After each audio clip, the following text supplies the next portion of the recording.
দিয়া, দিদি, ও দিয়া, মা আমার, চোখটা খোল। এই তো, এই তো, এই তো, চোখটা খোল। দিয়া, দিয়া, কথা শোন। এই তো, এই তো। দিদি, ধর। আর উপোস টুপোস কিচ্ছু করতে হবে না বাবা, আর কিচ্ছু করতে হবে না। কপালে যা আছে তাই হবে। না মা, ভাইয়ের কোনো ক্ষতি আমি হতে দেব না।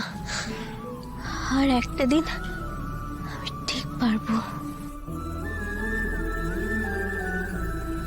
ঠিক পারবো। দুদিন উপোস করে দিয়া সবুজের রক্ষা কবচ হয়ে উঠবে, কিন্তু এটা করতে গিয়ে যদি দিয়ার কোনো ক্ষতি হয়ে যায়? তোমাদের সন্তান রক্ষা পেয়ে গেছে মানে এই নয় যে বিপদ কেটে গেছে, শুধু অন্যদিকে বয়ে গেছে। যে কোনো দিন, যে কোনো সময় পরিবারের যে কারোর ওপর বিপদ নেমে আসতে পারে। দিয়ার বাবাও তো এখনো ফিরল না। গার্গীর সঙ্গে কোথায় গেছে ও?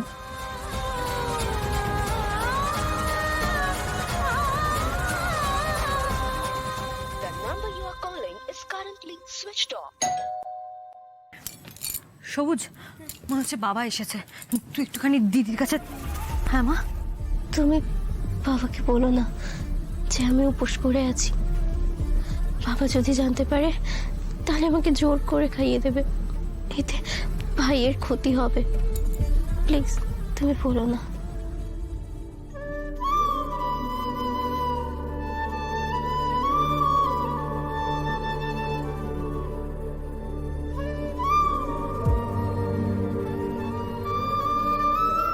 কত বড় বিপদ হলো দেখুন তো, একটার পর একটা হয়ে যাচ্ছে। আচ্ছা, হ্যাঁ, এই জন্যই বলি বাবা, একটু আমার কথা শুনবেন। আমি তো যা বলি ভালোর জন্যই বলি, নাকি? আমি তো সব সময় কথা শুনে চলি বৌমা। আজকে আমার মনটা বড় অস্থির লাগছিল, চঞ্চল হয়ে গেছিল। ভগার মা চলে যাওয়ার পর থেকে সবসময় এতদিন তো ওকে আগলে রেখেছি, তাই জ্বালা করছে দাদু?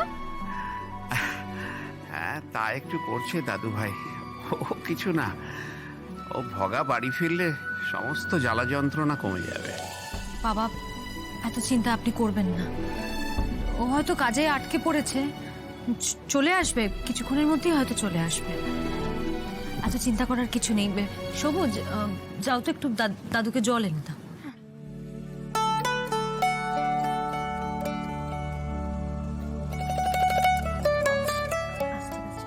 না দাদু, জল খাও।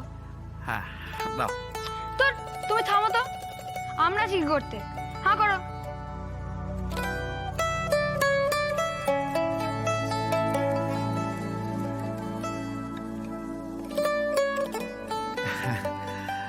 অনেক ভাগ্য করলে এইরকম একটা পরিবার পাওয়া যায়।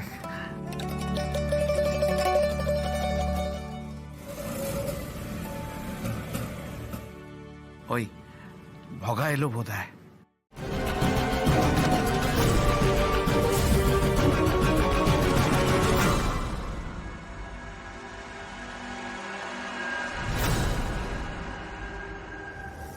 তুই অনেক বড় হয়ে গেছিস ভগা, অনেক বড়। যার আঙ্গুল ধরে চলতে শিখেছিস, এখন তাকেই আঙ্গুল মুচিয়ে কথা বলছিস।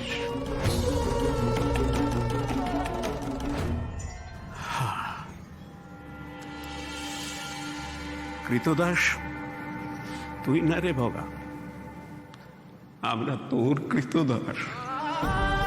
তোর পোষায় খাচ্ছি, পড়ছি, বেঁচে আছি। আজ থেকে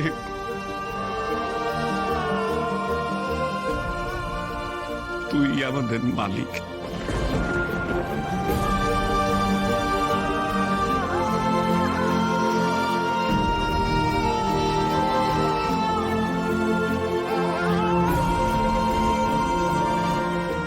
আজ থেকে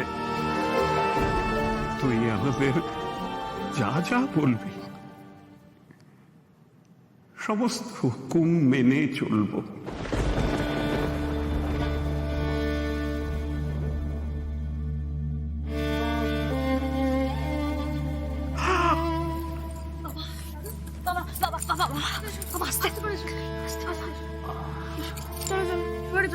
আস্তে আস্তে ধরে নিয়ে যাও দাদা।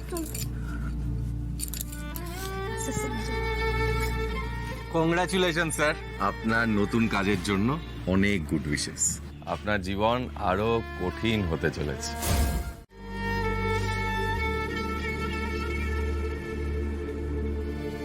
ছেলের কৃতকর্মের ফল ভোগ করছে। আমি বারণ করেছিলাম, তার সত্ত্বেও তোমাকে খুঁজতে গিয়ে রাস্তায় পড়ে গেছেন, পা কেটে গেছে। সেই বাবার দিকে আঙুল তুলে তুমি কথা বলছো। অনেক বড় মানুষ হয়ে গেছো তুমি।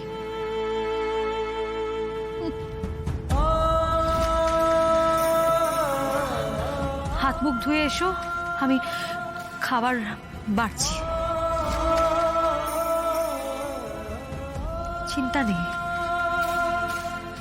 আমি আমার সমস্ত দায়িত্ব, সমস্ত কর্তব্য যেরকম পালন করতাম সেরকমই পালন করব।